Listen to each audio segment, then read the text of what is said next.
Il y avait des sorties de bois par là. Ah, tu vois, ils ont enlevé le... Ça a été enlevé. On avait mis un genre de barrage, puis ils l'ont enlevé. Annette Dubé et sa sœur patrouillent la route vers leur érablière pour assurer qu'il n'y a pas d'activité forestière sur le chemin.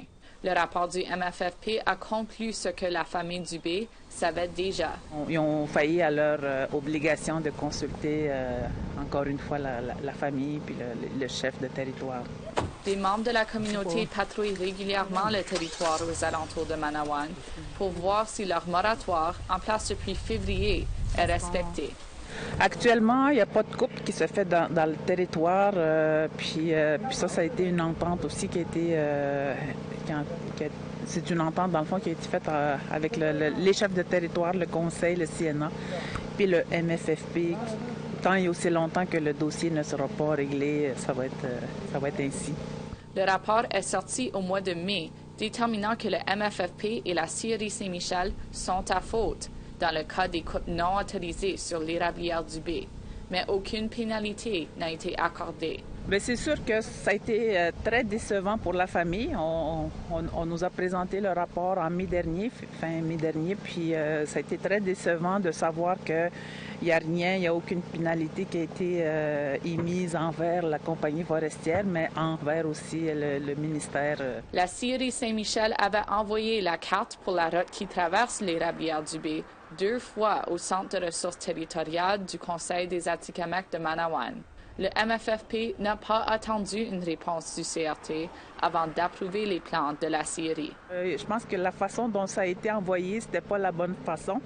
Il aurait dû l'envoyer au CRT, mais c'est comme s'il l'avait envoyé à tous les autres qui sont les villégiateurs, les pourvoyeurs, puis ils ont mis seulement le CRT en copie conforme. Ça c'est inacceptable. Glenn Dubé, un conseiller élu du Conseil Atikamekw de Manawan, dit que ce n'est pas le premier incident. Les compagnies arrivent dans nos communautés avec des permis de coupe déjà octroyés. Donc, il y a une distorsion entre ce que le gouvernement entend quand ils sont dans leur bureau et ce qui se fait sur le terrain. Les recommandations du rapport incluent une implication directe de la communauté dans les activités forestières et une révision du processus de consultation. Mais jusqu'à ce que les recommandations du rapport soient codifiées, le moratoire et le camp demeureront en place. Du côté des chefs de territoire et du conseil, on ne peut pas se contenter seulement de recommandations. Il nous faut des ententes formelles pour le suivi de ces recommandations. APTN est allé à la rencontre de la famille Dubé et ses souteneurs en mars. La communauté de Manawan est sortie en grand nombre en défense des coupes illégales sur l'érablière de la famille Dubé. Il y a toujours des membres de la communauté sur place et des personnes des communautés avoisinantes, et même de Québec et Montréal, se postent au camp pour montrer leur soutien. Au mois de mai, le président de la scierie Saint-Michel avait dit qu'il espérait recommencer les coupes forestières dans le territoire de Manawan par le 6 juin. Mais les Atikamekw à ce camp disent que ceci ne se passera pas jusqu'à ce que leurs demandes soient respectées. Sibi Flamand, vice-chef de Manawan, dit que le consentement Atikamekw doit être intégré dans l'approbation des plans forestiers. Améliorer davantage sur l'approche de consultation axée sur le consentement préalable libre et éclairé.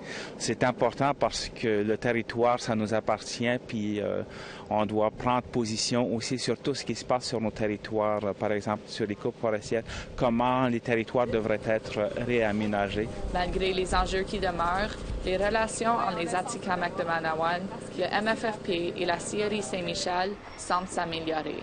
C'est un pas vers l'avant, je pense, de reconnaître une erreur. Là, la prochaine étape, c'est de réparer.